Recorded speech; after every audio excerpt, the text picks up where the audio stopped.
पूरी की पूरी उम्मत के लिए क़यामत तक के लिए एक पैगाम था। वो क्या था कि जो कलमा गो मुसलमान है, जो ला इलाहा इल्लल्लाह का इकरार करने वाला है, जो इस किताब हमीद को मानने वाला है, जो आखिरी नबी की नबूवत के ऊपर ईमान रखने वाला है, आज के बाद वो रिश्ते में सगा भाई हो या ना हो, अगर कलमे की बुनियाद एक है, किताब की बुनियाद एक है, रसूलुल्लाह के पैगंबर होने की बुनियाद एक है, तो यही बुनियादें काफ़ी हैं। इन्नमल मुमिनूना इख्वा, मोमिन आपस में भाई भाई हैं। किस बुनियाद के ऊपर? ला इलाहा इल्लल्लाह की बुनियाद के ऊपर। और ये बुनियाद जब रसूलुल्लाह सल्लल्लाहु अलैहि वसल्लम ने रखी, आपने और मैंने समझा शायद ये बुनियाद सिर्फ मुआखात मदीना के लिए थी, अंसार और मुहाजिरीन के माबैन मुआखात थी। उसके बाद आने वाले मुसलमान आपस में भाई भाई नहीं है, हर मुसलमान दूसरे मुसलमान का भाई है। मुआखात मदीना इससे अगली बात थी। हाँ, आपने शायद मुआखात मदीना को समझा नहीं। अगर आपको इल्म हो, मुआखात मदीना सिर्फ ब्रदरहुड या बरादराना ताल्लुक की बात नहीं थी। क्यों? आप उठाएं सीरत की कुतब, तारीख की कुतब, उसमें क्या लिखा है? पहले अल्लाह रब्बुल इज़्ज़त ने मुहाजिरीन को अंसार का वारस भी बना दिया। क्या मतलब? यानी विरासत के अंदर भी मुहाजिर हिस्सेदार हो गए।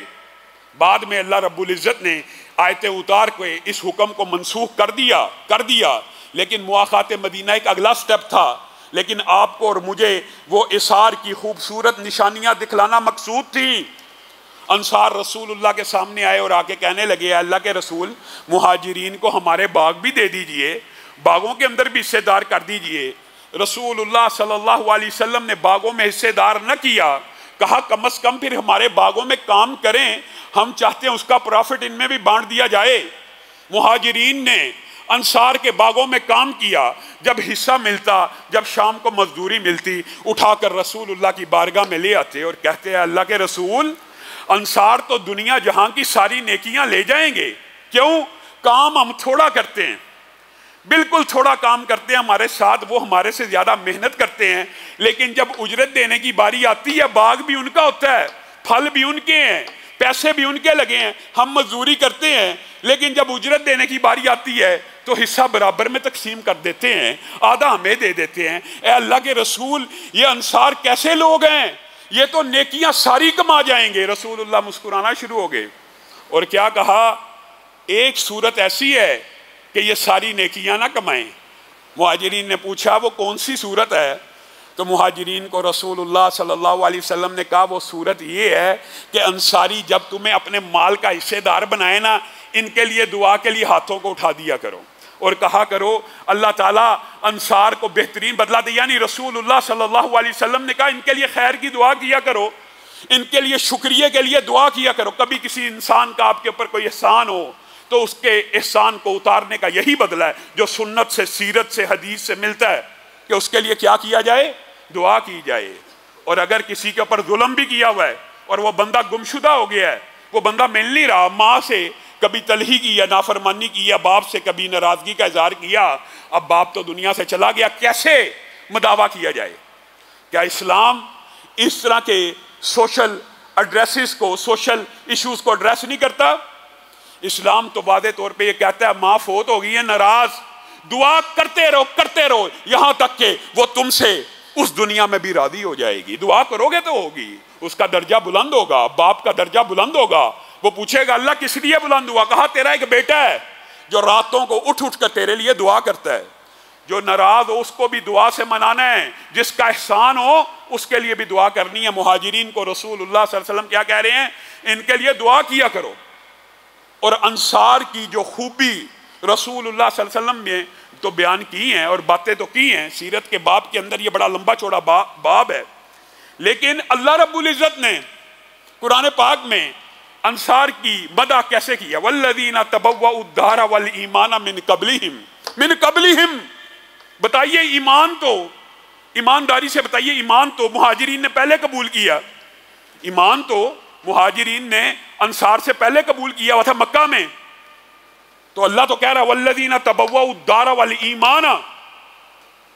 और ये इन्होंने घरों को बसाया, घरों को आबाद किया और ईमान लेके आया मिन कब्लिहिम, मुहाजिरीन से भी पहले। हाँ, यहाँ पे भी अगर आप उलमा के और मुफस्सिरीन के नुक्ते देखेंगे तो आपको समझ आएगी, मुताला करेंगे। अगरचे मुहाजिरीन इस्लाम और ईमान को कबूल करने में पहले थे, लेकिन उनके पास कोई ज़मीन नहीं थी, कोई टेरिटरी नहीं थी, कोई ऐसी रियासत नहीं थी जिसके ऊपर अल्लाह के दीन को नाफिज कर देते। गोया इस्लाम का, दीन का, मेरा और आपका जो पहला मकसद है वो ये है कि अल्लाह ताला हमें और आपको कोई ऐसी जगह दे जहां पे अल्लाह के कवानीन नाफिज हो जाएं।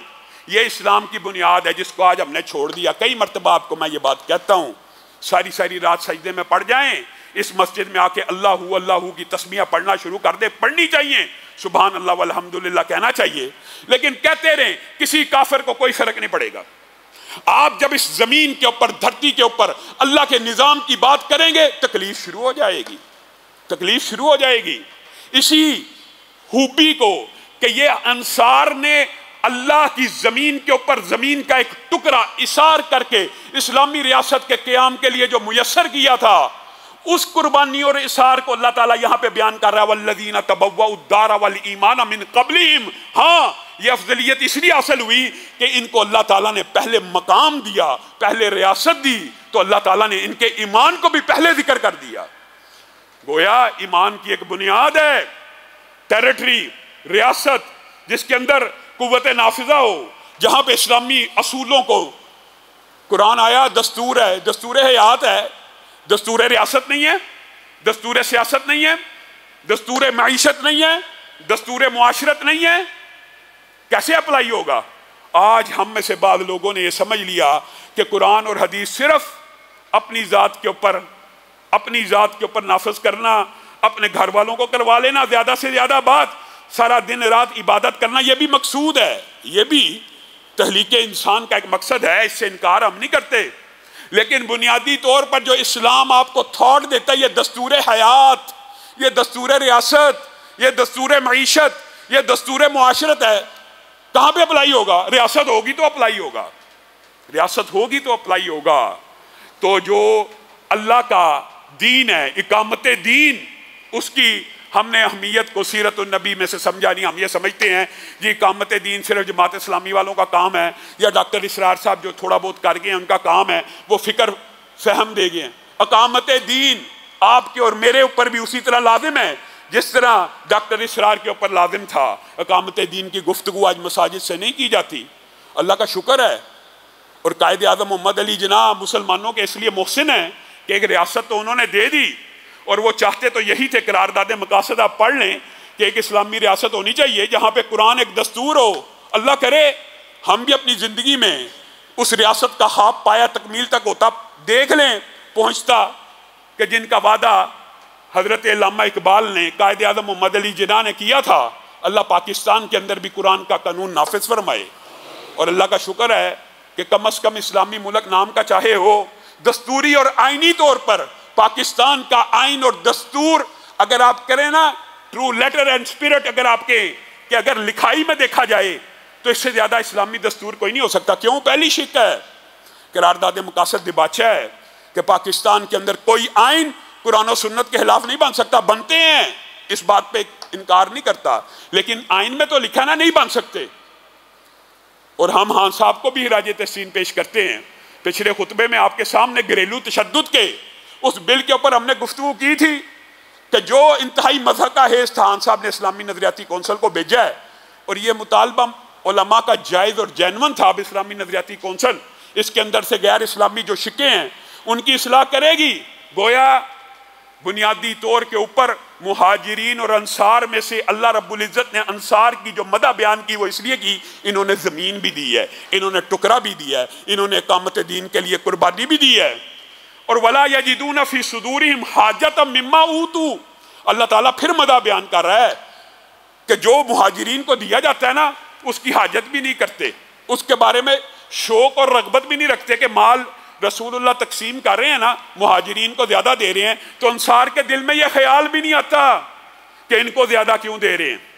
वलो काना बिहिम खसासा, हालांकि वयुसिरूना अला अनफुसिहिम, और अपनी जानों के ऊपर कुर्बानी देते हैं और तरजीह देते हैं कि इनको, मुहाजिरीन को, हालांकि उस चीज की जरूरत इनको सबसे ज्यादा होती है, लेकिन कहते हैं नहीं नहीं हमारे भाई मुहाजिर जो हैं ये ले जाएं। अल्लाह ताला कहता है यही लोग फलाह पाने वालों में से हैं। अल्लाह ताला ने तो ये मदा बयान की, और जो कोई चाहता है इस मदा और इस आयत की तशरीह को पढ़ना, वो सीरत के असबाक में से पढ़ ले कि अल्लाह रब्बुल इज्जत